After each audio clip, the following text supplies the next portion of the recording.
Ron Satowski writes in, says, why did the Riders fire their defensive line coach? And that's Mike Shepard, who was announced yesterday. The team has let go.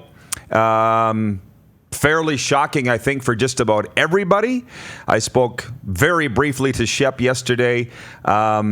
Clearly, Craig Dickinson didn't want to get into the reasons in his post-practice media scrum yesterday. There's no more dedicated or hardworking coach than Mike Shepard. I think, from what I understand, I think the best term you could use is philosophical differences. But here's one thing that all you viewers peering in from outside Regina and don't know what it's like here need to know. My daughter babysits Mike Shepard's son. That's how everything's intertwined around here. That's right. You know what I mean? So, although I don't have all the details, I'll get them. But I wish Mike Shepard well, and the Saskatchewan Roughriders. Mike Shepard is one of those guys that came over with Jones. He's in that pack of coaches that follows Jones everywhere.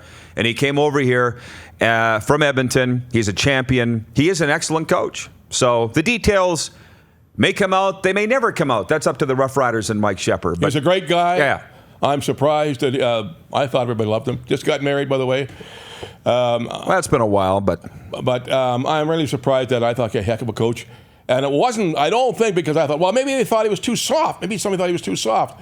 But I don't think that's the case at all. Some people said they might have thought he was too tough because he really is a solid coach. And I don't know where they're going to get a replacement, a really outstanding replacement of the capability you need in this league this time of the year. The only choice I can think of that can help this team is Mike Benavides, who's the former BC Lion head coach, right now on the panel for TSN. I don't know if he'd want to come to Saskatchewan as the defensive line coach or not. He seems to be enjoying himself in the panel. He wants to coach. I thought you, Lynch, in the car ride up here had Benavides coaching the Argos next week. Wasn't that your BLP, your bold Lynch prediction? Oh, yeah. Think about that. That is distinctly a good, real one. That's more realistic than coming to the Riders. I think Mike Benavides definitely could be coach of the Argos next week.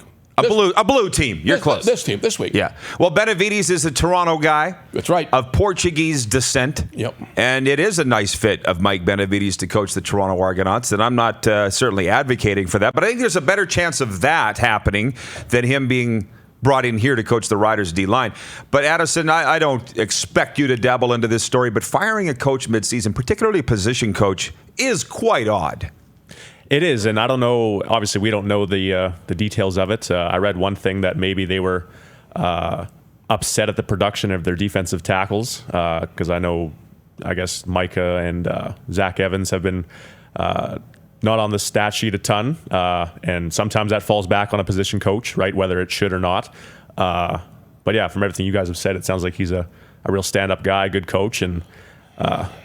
Maybe Charleston Hughes will just step in and kind of do the player coach thing. Because he looked pretty darn good last week. So Addison, you know, at this time of year, come on now, it's pretty hard to find a really competent. Extremely tough. Extremely tough. Everybody has jobs right now. Just wandering around the city, maybe we can just a guy off the street. I mean, I'm surprised at it. I'm really surprised that our coach Dickinson would do it. That he would do it. That Craig would do that. I don't think that's his type of strategy. So. I gather then it must have had to happen. That's the way I feel about it.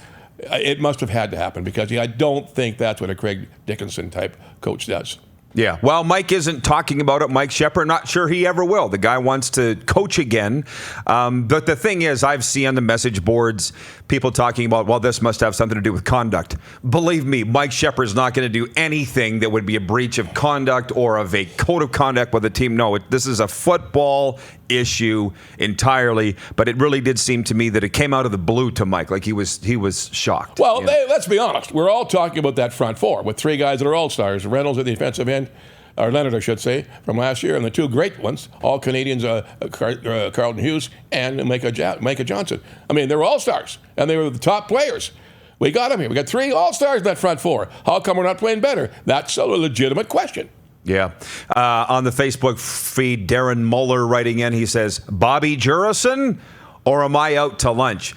I'd like to bring up Bobby Jurison for a second in that every time the Riders have a D-line position open, Bobby Jurison's name comes up. And Addison, you told me before the show you were born in 93. So I don't know how much you remember of Bobby Jurison. It's the guy that rocked the outrageous bandana. The Japanese sunset bandana. Yeah. Oh, one of the biggest stars, A. Lynch, of all time stars. Right.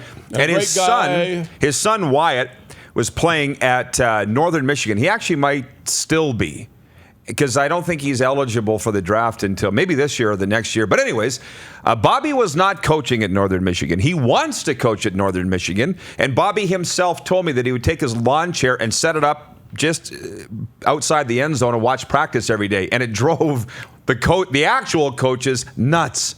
So I don't know that you have to be in coaching to come into the CFL. I mean, if you've done it, you've done it.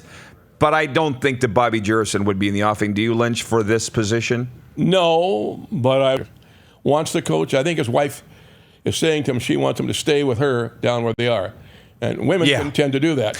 We had that talk in the way up here, too, about wives, Lynch and I. We covered a lot of ground. Oh, we certainly do. We didn't even talk about Trump, though. Anyway, I don't know how it's going to be. I mean, I would have said Benavides, but no, Benavides is going to go to the Argos this week.